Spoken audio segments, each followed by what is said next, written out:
welcome back to my YouTube channel. This is Royal Choice Cakes and More YouTube channel. We are glad to have you back. In today's video, I'll be sharing with you the most baking tools and equipment you need to acquire as a baker. They are into 5 categories. We have the measuring tools. What are the measuring tools used for? They are used for us to get accurate measurement of our baked goods, and also for us to get the precise measurement of what we need to acquire after baking. Like for instance, if we are to bake a cake's recipe calls for different measurements, so that's why we need the measuring tools. And the measuring tools are our scale, which we have the digital scale and the analog scale. Then we have the measuring cups and the measuring spoon.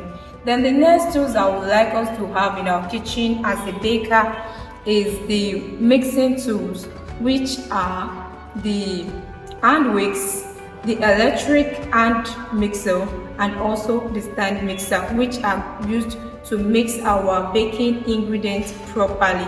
Then the next one is the baking pans and molds. Those are our cakes friends. Without them, we won't get the exact shape of the baked goods we want to bake. Like the cake pan, we have different types of cake pan. We have the round cake pan, the square cake pan, depending on what you intend to bake. Then we also have the loaf pan, which are used majorly for our bread. Then we have the baking tray, which are used for our pastry and cookies.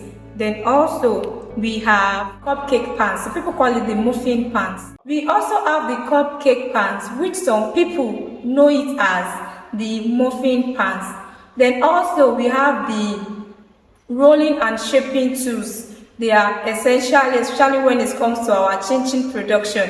We have the rolling pin, which we use to roll our dough. Then we have the pastry cutter, which we use to cut our dough in preparation of the chin-chin. Then also we have the baking accessories. Those are small tools, but they are a must to get when it comes to the equipment we need as a baker, which are the sieve. The sieve are used to sieve off our dirt and lumps from our flour or dry ingredients. We have the oven thermometer, which we use to determine the particular temperature which the recipe calls for us to bake a particular baked goods. Then we have the parchment paper. Thank you for watching us. Thank you for subscribing. Thank you for pressing on the notification bell.